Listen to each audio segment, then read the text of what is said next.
Bonjour à tous, on se retrouve pour une nouvelle vidéo.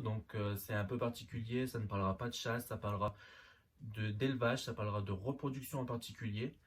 Dans cette vidéo, vous allez avoir des astuces pour préparer et réussir au mieux sa reproduction. Donc tout d'abord, je vous parle des vêtements Passion Chasse à Plan, des pulls et des t-shirts de plein de coloris possibles, du S jusqu'au 5XL. Donc voilà, j'en ai un sur moi. Il est magnifique, les couleurs ressortent superbement bien. Donc voilà, n'hésitez pas. Et voilà, je vous laisse avec la vidéo. Bon visionnage.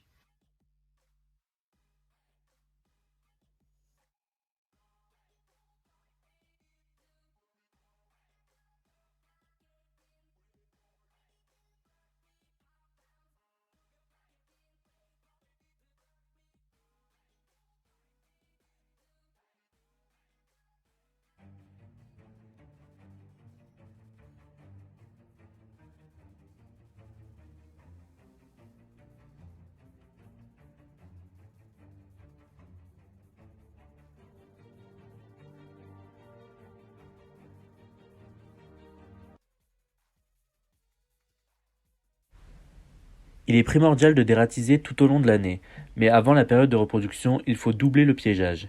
Disposez des ratières tout le long de vos parcs et du poison plus loin pour éviter que les rats transportent le poison jusqu'à vos parcs. Au vu de la reproduction extrêmement rapide des nuisibles, il est important de piéger 7 jours sur 7 pour éviter d'être envahi. Il est à noter que les nuisibles nourrissent aussi des jeunes. Il est donc probable qu'une mère s'en prenne à une canne au nid ou à vos canetons. En nourriture, j'utilise les sacs reproduction sauvagine, qui est un boost de vitamines indispensable pour vos canards en période de reproduction. À donner à vos appelants de mi-mars à fin juin-juillet. Ensuite, pour les jeunes, j'utilise toujours la même marque, Sauvagine, donc premier âge de leur naissance jusqu'à leur 10-15e jour environ. Puis ensuite, passer à l'aliment deuxième âge, jusqu'à ce qu'ils deviennent assez grands pour s'alimenter avec des granulés entretien. Votre parc doit être le plus propre possible. Pour le sol, privilégiez des graviers qui resteront secs tout l'été. Si votre parc accueille plusieurs couples, je vous conseille de mettre de la végétation du style Carex. Vous pouvez mettre du bambou qui serviront à apporter à vos appelants un habitat calme et rassurant, très important en période de reproduction. Très important également, veillez à ce que votre eau de bassin soit la plus propre possible en permanence.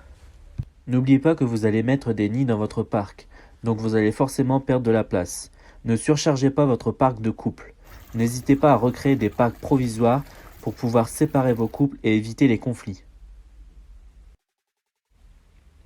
J'utilise principalement des nids PVC plus faciles d'entretien. Donc j'ai deux sortes de nids PVC, les nids horizontales, donc allongés, très faciles à construire. Vous pouvez retrouver les plans de construction sur mon site internet ou mon Instagram, lien dans la description. Ces nids sont convoités par toute espèce, siffleurs, sarcelles, souchets, morillons, chippeaux, etc.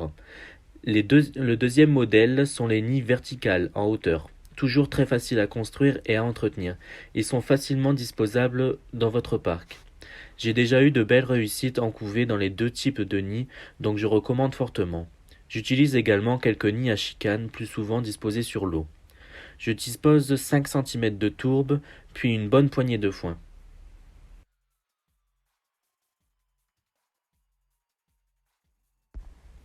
J'utilise la couveuse Cova Tuto depuis 3 ans. C'est une couveuse facile d'utilisation et qui est très fiable. Je mets la température à environ 37,8-38 degrés. Je mets l'hydrométrie à 40%. 2-3 jours avant l'éclosion, l'hydrométrie doit être à 65%. Donc mon astuce est de vaporiser les œufs avec de l'eau tiède et propre les 3 derniers jours d'incubation pour faciliter les jeunes à sortir de la coquille.